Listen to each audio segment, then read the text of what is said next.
चुनाव के लिए वोटिंग शुरू हो चुकी है। 10 बजे से मतदान शुरू होना था। ये बड़ी जानकारी आपको दे दें, आज शाम तक ही घोषित हो जाएंगे नतीजे। आपको बता दें, उपराष्ट्रपति चुनाव के लिए वोटिंग शुरू हो चुकी है। मार्गरेट अल्वा और जगदीप धनखड़ मैदान में है। पश्चिम बंगाल के पूर्व राज्यपाल हैं जगदीप धनखड़, जो कि एनडीए के उम्मीदवार हैं, और विपक्ष ने मार्गरेट अल्वा को मैदान में उतारा है। सुबह 10 बजे से, यानी कि अभी से शाम 5 बजे तक वोटिंग होगी। मतदान शुरू हो चुका है। शाम 6 बजे वोटों की गिनती होगी और 7 बजे तक परिणाम आने की संभावना जताई जा रही है। आपको बता दें, मौजूदा उपराष्ट्रपति वेंकैया नायडू का कार्यकाल 11 अगस्त को खत्म हो रहा है, लिहाजा उससे पहले उपराष्ट्रपति चुन लिए जाएंगे। इस चुनाव में सिर्फ लोकसभा और राज्यसभा के सांसद ही वोट करते हैं, जबकि चुनाव में मनोनीत सदस्य भी हिस्सा लेते हैं। उम्मीद है कि उपराष्ट्रपति चुनाव में कुल 788 वोट डाले जाएंगे। आपको बता दें, आज ही चुनाव हो रहा है और आज ही नतीजे भी सामने आ जाएंगे। वोटिंग शुरू हो चुकी है। अप्रत्यक्ष तौर पर वोटिंग होती है और पूरे इस गणित को भी समझाएं। कुल सदस्य 788, राज्यसभा के जो निर्वाचित सदस्य हैं वो 233 है, राज्यसभा के नामित सदस्य हैं 12। इसके साथ साथ आपको बता दें कि लोकसभा के निर्वाचित सदस्य जो हैं 543, और इस तरीके से कुल मिलाकर सदस्यों की संख्या 788 हो जाती है। मार्गरेट अल्वा, जो कि यूपीए की तरफ से मैदान में है और एनडीए की तरफ से मैदान में है जगदीप धनखड़, जिनके बीच में आज मुकाबला है। सियासी सफर की भी अगर बात करें तो 4 बार राज्यसभा की सांसद रही है मार्गरेट अल्वा, एक बार लोकसभा की सांसद रह चुकी है। इसके साथ साथ एनडीए के उम्मीदवार की अगर बात करें तो 71 साल की उम्र है जगदीप धनखड़ की। जन्म झुंझुनू राजस्थान में हुआ है। 1988 से इन्होंने अपने राजनीतिक जीवन की शुरुआत की थी। सियासी सफर कुल मिलाकर 40 साल का है। पश्चिम बंगाल के राज्यपाल रह चुके हैं। वीपी सिंह सरकार में मंत्री भी रहे हैं। तो ये सियासी सफर जगदीप धनखड़ और मार्गरेट अल्वा का, दोनों के बीच में मुकाबला है। शाम 7 बजे तक स्थिति पूरी तरीके से साफ हो जाएगी।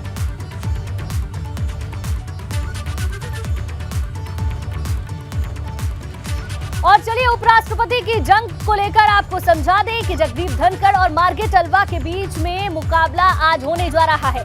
एनडीए की तरफ से जगदीप धनखड़ उम्मीदवार हैं, जिनका अच्छा खासा सियासी सफर रहा है। वहीं विपक्ष की तरफ से मार्गरेट अल्वा उम्मीदवार हैं, मैदान में है। इनका भी अच्छा खासा राजनीतिक रसूख रहा है। सुबह 10 बजे, यानी कि अब से मतदान शुरू हो चुका है। उपराष्ट्रपति की जंग के लिए मतदान शुरू हो गया है। शाम 5 बजे तक वोट डाले जाने हैं और नतीजे भी आज ही आ जाएंगे। ये भी आपको बता दें, क्योंकि शाम 6 बजे से मतगणना शुरू हो जाएगी। आज ही वोटिंग होगी और आज ही काउंटिंग होगी। शाम 7 बजे तक परिणाम आने की संभावना जताई जा रही है। अभी तक का जो गणित है वो गणित जगदीप धनखड़ के पक्ष में जाता हुआ नजर आ रहा है, यानी कि जगदीप धनखड़ का उपराष्ट्रपति बनना लगभग तय माना जा रहा है। लेकिन अब ये देखने वाली बात होगी कि वोट का जो पूरा परसेंटेज है वो किस तरीके से रहता है, क्योंकि अभी तक जो बहुमत का आंकड़ा है वो एनडीए पहले ही उसको पार कर चुका है। लेकिन अब ये देखने वाली बात होगी कि कितने वोट मिलते हैं। बहरहाल आपको बता दें, शाम तक स्थिति पूरी तरीके से साफ हो जाएगी।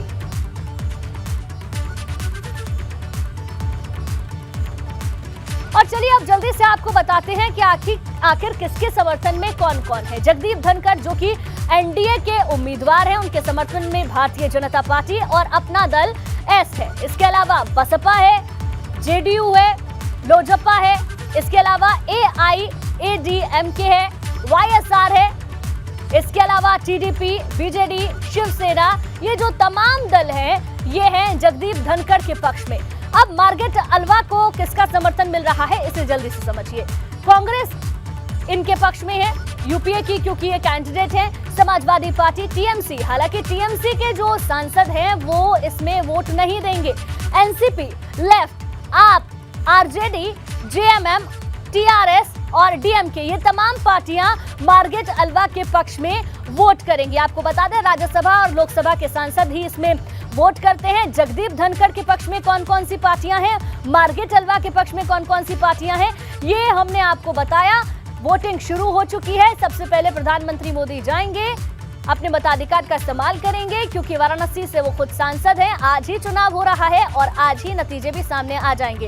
करीब 788 कुल सदस्य हैं, तो इतने ही वोट पड़ने की उम्मीद भी जताई जा रही है, जिसमें राज्यसभा के 233, राज्यसभा के नामित सदस्य 12 और लोकसभा के 543 सदस्य हैं, जो कि आज वोट करेंगे। अप्रत्यक्ष तौर पर उपराष्ट्रपति के लिए चुनाव होता है, जो कि आज हो रहा है। 10 बजे से शुरू हो चुका है, शाम 5 बजे तक चलेगा। करीब 6 बजे से काउंटिंग शुरू होगी और 7 बजे तक जो स्थिति है साफ हो जाएगी। लेकिन अभी तक के जो आंकड़े कहते हैं, जगदीप धनखड़ का उपराष्ट्रपति बनना लगभग तय माना जा रहा है। तो आपको बता दें कि धनखड़ का पलड़ा भारी है, क्योंकि लोकसभा में जो एनडीए का परसेंटेज है वो काफी ज्यादा है। भाजपा के 91 सांसद है, सहयोगी दलों के 18 और कुल सांसद इस तरीके से 109 हो जाते हैं।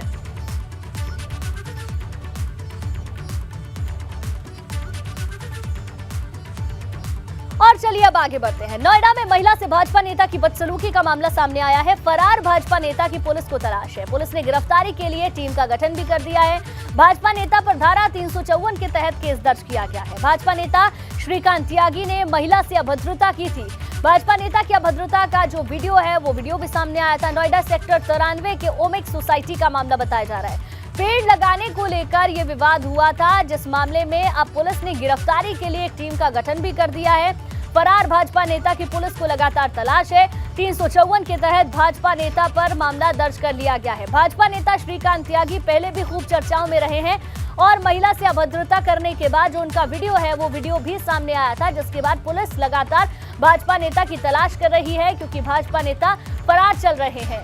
एक टीम का गठन भी किया गया है, जिससे कि जल्दी से जल्दी गिरफ्तारी की जा सके। भाजपा नेता की अभद्रता का वीडियो भी वायरल हुआ था। मामूली सी बात को लेकर विवाद हुआ, पेड़ लगाने को लेकर ये विवाद हुआ। विवाद इतना ज्यादा बढ़ गया कि भाजपा नेता अभद्रता पर ही उतर आए। अब इन सब के बीच में पुलिस ने एक टीम का गठन किया है फरार भाजपा नेता को जल्द से जल्द पकड़ने के लिए। नोएडा सेक्टर 93 के ओमेक्स सोसाइटी का ये मामला बताया जा रहा है। लेके आ गई है। क्या हो गया भाई साहब? अरे आराम से सर, आराम से। अरे सर, बड़े भैया तेरे पति को जानता हूँ, बढ़िया समझी। हम आपको महिला के साथ बदसलूकी कर रहे शख्स के अपशब्द नहीं सुना सकते। अरे सर, बड़े भैया तेरे पति को जानता हूँ, बढ़िया समझी। वीडियो में महिला से बदसलूकी करता दिख रहा शख्स बीजेपी नेता श्रीकांत त्यागी है। दरअसल नोएडा सेक्टर 93 की ओमेक्स सोसाइटी में पेड़ लगाने को लेकर विवाद हुआ था। आरोप है कि श्रीकांत त्यागी ने महिला से बदसलूकी की और धक्का दिया। अरे सर, बड़े भैया तेरे पति को जानता हूँ, बढ़िया समझी। हंगामे के बाद महिलाओं ने सुरक्षा की मांग की है। गंदी लैंग्वेज लेडीज के लिए ले लो, सीनियर सिटीजन्स हैं, बच्चे वहाँ पे। You have to control your language, we are in a civilise society. उसके बाद खुद तो वो अंदर चले गए, बट उन्होंने अपनी वाइफ को भेज दिया और उनकी वाइफ भी कॉन्टिन्यूस थी कि नहीं ये वाले पेड़ नहीं हटेंगे, कैसे हटाओगे। तब हम सब लोगों ने मिलकर वो बड़े वाले जो पेड़ हटाए और तुरंत ही दूसरी जगह पर लगा दिए। And we demand complete action, जो भी है लेना चाहिए योगी गवर्नमेंट को। इफ दे आर सेइंग कि वुमेन सेफ हैं तो दे हैव टू बी। बदसलूकी का वीडियो वायरल हुआ तो पुलिस एक्शन में आई। अरे सर, बड़े भैया तेरे पति को जानता हूँ, बढ़िया। पुलिस के मुताबिक आरोपी बीजेपी नेता फरार है। उसकी गिरफ्तारी के लिए टीम बना दी गई है।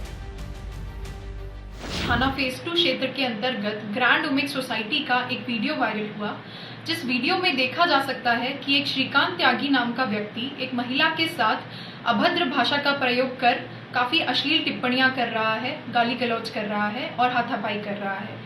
इस मामले का नोएडा पुलिस के द्वारा त्वरित संज्ञान लिया गया और अभियोग पंजीकृत किया गया है। इस वक्त अभियुक्त फरार है, जिसकी गिरफ्तारी के लिए टीम गठित कर दी गई है और उसके सभी संभावित ठिकानों पर दबिश दी जा रही है। इस मामले में कठोरतम दंडात्मक कार्रवाई नोएडा पुलिस के द्वारा की जाएगी। बीजेपी नेता श्रीकांत त्यागी पहले भी विवादों में रहा है। लखनऊ में करीब 2 साल पहले उसकी पुलिस सुरक्षा हटा ली गई थी। उसके साथ पुलिस सुरक्षा के अलावा फर्जी तरीके से एस्कॉर्ट भी रहती थी। Bureau report, ABP Ganga. आराम से सर, आराम से। अरे सर बड़े हो गया भैया नहीं, यहाँ से तेरे पति को भी जानता हूँ, बढ़िया समझी। और चलिए अब सीधे संसद भवन का रुख करते हैं, जहां पर प्रधानमंत्री नरेंद्र मोदी पहुंचे हैं अपना वोट डालने के लिए। सीधी तस्वीरें हमें वहां से मिल रही हैं। उपराष्ट्रपति पद के लिए आज वोट डाले जाने हैं, जहां देखिए प्रधानमंत्री नरेंद्र मोदी को आप देख सकते हैं अपना वोट डालने के लिए पहुंचे हैं, क्योंकि 10 बजे का समय था। 10:07 अभी वक्त हुआ है और प्रधानमंत्री मोदी सबसे पहले पहुंचे, क्योंकि वाराणसी के सांसद हैं तो अपने मताधिकार का इस्तेमाल करने के लिए पहुंचे। अब प्रत्यक्ष तौर पर उपराष्ट्रपति पद के लिए चुनाव होता है, जिसके लिए संसद भवन से सीधी तस्वीरें आप देख रहे हैं, जहां प्रधानमंत्री मोदी खुद पहुंचे हैं अपना वोट डालने के लिए। कुल मिलाकर 788 सदस्य हैं जिन्हें अपना वोट करना है, जो कि धीरे धीरे कर शाम 5 बजे तक वोट करेंगे। लेकिन प्रधानमंत्री मोदी की ये तस्वीरें हम आपको दिखा रहे हैं, जो कि उपराष्ट्रपति के लिए अपना वोट डालने के लिए सबसे पहले पहुंचे हैं। और ये देखिए अपना वोट डालने के बाद हाथ जोड़कर अभिवादन स्वीकार करते हुए तस्वीरें हमने आपको दिखाई, जहां प्रधानमंत्री मोदी ने सबसे पहले अपना वोट कास्ट कर दिया है। तो इस संसद भवन से तस्वीरें हम आपको दिखा रहे हैं, जब प्रधानमंत्री मोदी अपना वोट डालने के लिए पहुंचे। जगदीप धनखड़ एनडीए के उम्मीदवार, मारवेट अलवा जो कि विपक्ष की ओर से उम्मीदवार, राज्यसभा और लोकसभा के सांसद ही इसमें वोट करते हैं। क्योंकि प्रधानमंत्री खुद वाराणसी से सांसद हैं, तो सबसे पहले वोट डालने के लिए, वोट कास्ट करने के लिए पहुंचे हैं। और उसी दौरान की ये तस्वीरें भी हम आपको दिखा रहे हैं। सुबह 10 बजे से लेकर शाम 5 बजे तक वोट डाला जाएगा। प्रधानमंत्री मोदी संसद भवन पहुंचे और उन्होंने अपना वोट कास्ट कर लिया है। अब से कुछ ही क्षण पहले की ये तस्वीरें हम आपको दिखा रहे हैं, जब उपराष्ट्रपति चुनाव के लिए प्रधानमंत्री मोदी ने वोट किया। और अब इसी तरीके से धीरे धीरे कर सभी सांसद वोट करने के लिए पहुंचेंगे। वो तस्वीरें भी हम आपको दिखाएंगे। बहरहाल ये सबसे पहली तस्वीर उपराष्ट्रपति चुनाव के लिए वोट करने पहुंचे प्रधानमंत्री मोदी, उसकी ये तस्वीर हम आपको दिखा रहे हैं। कुछ ही पल पहले प्रधानमंत्री पहुंचे थे वोट कास्ट करने के लिए। बहरहाल बड़ी जानकारी यही, उपराष्ट्रपति चुनाव के लिए मतदान जहां 10 बजे से शुरू हुआ, 10:07 पर खुद प्रधानमंत्री मोदी ने अपना वोट कास्ट कर दिया है। संसद भवन की अब से कुछ देर पहले की ये तस्वीरें आप अपनी टेलीविजन स्क्रीन पर देख रहे हैं, जब प्रधानमंत्री मोदी अपना वोट डालने के लिए पहुंचे। राज्यसभा के जो निर्वाचित सदस्य हैं, नामित सदस्य हैं, उसके अलावा लोकसभा के जो निर्वाचित सदस्य हैं, वो ही उपराष्ट्रपति चुनाव में वोट दे सकते हैं। यानी कि कुल मिलाकर जो आंकड़ा है वो करीब 788 होगा। तो 788 कुल सदस्य हैं, इतने ही वोट डाले जाएंगे। लेकिन इन सब के बीच में सबसे पहली तस्वीर उपराष्ट्रपति चुनाव से जुड़ी हुई है सामने आई, जब प्रधानमंत्री मोदी वोट कास्ट करने के लिए पहुंचे। और चलिए लोकसभा में एनडीए की स्थिति क्या है, यानी कि धनखड़ की स्थिति को कैसे भारी समझा जा रहा है, इसे जरा समझिए। क्योंकि भाजपा के पास 303 सांसद हैं, इसके अलावा जो सहयोगी दल है, सहयोगी दलों के पास 33 सांसद हैं। कुल मिलाकर अगर इसे जोड़ दिया जाए तो 303 प्लस 33 बराबर 336 कुल मिलाकर सांसद हो जाते हैं। अब राज्यसभा में एनडीए की स्थिति क्या है, इसको जरा समझिए। क्योंकि भाजपा के 91 सांसद हैं, सहयोगी दलों के 18 सांसद हैं, दोनों को जोड़ दिया जाए तो कुल मिलाकर होता है 109 सांसद। राज्यसभा में ये एनडीए की स्थिति है। यानी कि ये जो पूरा गणित हम बता रहे हैं, धनखड़ का पलड़ा क्यों भारी है, ये हम आपको बता रहे हैं। 336 प्लस 109 कर दें तो जो बहुमत का आंकड़ा है वो अभी धनखड़ पार करते हुए नजर आ रहे हैं। तो इस तरीके से जगदीप धनखड़ का जो पलड़ा है वो भारी बता जा रहा है, क्योंकि लोकसभा और राज्यसभा के सांसद ही वोट करते हैं। क्या पूरा गणित है, वो गणित हमने आपको समझाया। और अब से कुछ देर पहले की ये तस्वीर एक बार फिर से हम आपको दिखा रहे हैं, जब प्रधानमंत्री मोदी पहुंचे और उन्होंने अपना वोट कास्ट किया। एटा में रफ्तार का कहर देखने को मिला, जहां मैक्स और ट्रैक्टर की भिड़ंत में 17 श्रद्धालु घायल हो गए। मथुरा से दर्शन कर ट्रैक्टर से लौट रहे थे श्रद्धालु। जलेसर के तोप चौराहे के पास मैक्स और ट्रैक्टर की आपस में भिड़ंत हो गई। ट्रैक्टर पलटने से 17 लोग घायल हो गए।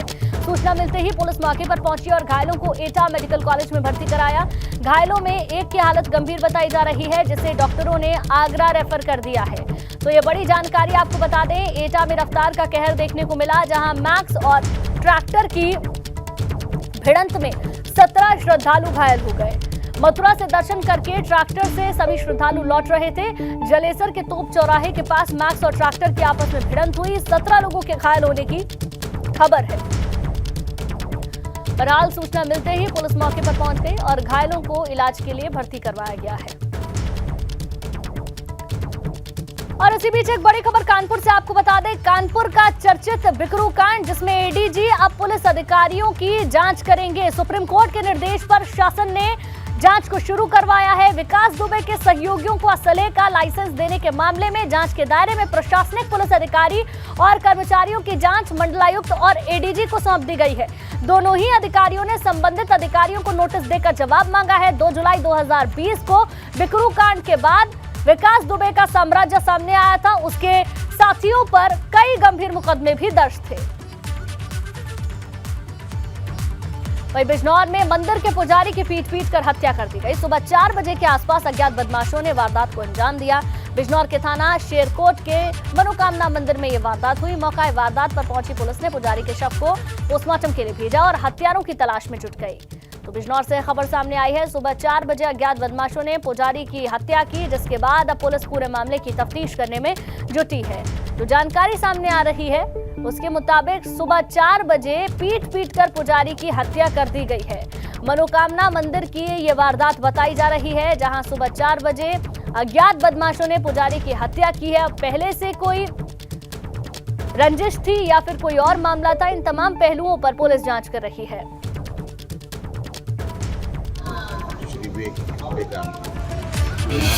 निवास करते थे, मंदिर की तरफ हो रहे थे। उनके सर पर किसी ने डंडे से वार किया। तत्काल पुलिस ने उनको उपचार के लिए भिजवाया, जहाँ वो मृत घोषित कर दिए गए। हमारी टीमें सक्रिय हो चुकी हैं, फॉरेंसिक की टीम, हमारी सर्विलांस की टीम और विवेचना करने की टीमें लगा दी गई। आगे बढ़ते हैं। कानपुर में 3 जून को हुई हिंसा के मामले में 18 आरोपियों की फाइलें पुलिस ने खारिज कर दी हैं। बेगुनाही के साक्ष्य ये नहीं दे सके। कुल 24 आरोपियों के परिजनों ने बेगुनाह होने का प्रार्थना पत्र कमेटी को सौंपा था। जांच के बाद 6 के खिलाफ पुलिस को कोई सबूत नहीं मिल सके थे। बाकी 18 को पुलिस ने बवाल में आरोपी माना है।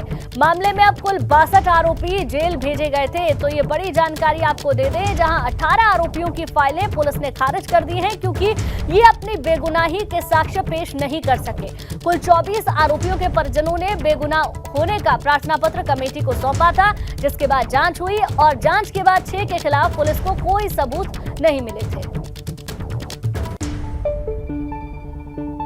वहीं बाराबंकी में बाढ़ प्रभावित क्षेत्रों में लोगों की मुसीबतें कम होने का नाम नहीं ले रही। यहाँ उफनाई घाघरा और सरयू नदी अपना रौद्र रूप दिखा रही है और नदी किनारे के इलाकों में तेजी से कटाव हो रहा है। देखते ही देखते किसानों की जमीन नदी में समा जा रही है।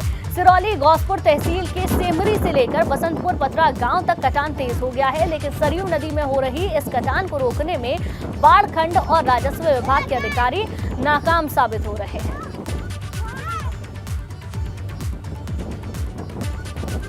देखिए तस्वीरें भी हम आपको दिखा रहे हैं। सिरौली गौसपुर तहसील के गांव में दहशत का माहौल है। किस तरीके से आप देख सकते हैं, सरयू नदी में कटान हो रहा है, जिसकी वजह से आसपास जो रहने वाले लोग हैं वो डर के साये में जीने को मजबूर है।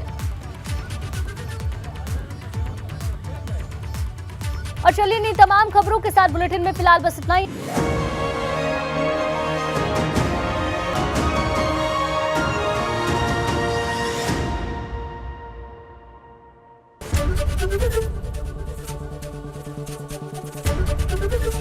एबीपी गंगा, खबर आपकी, जुबान आपकी।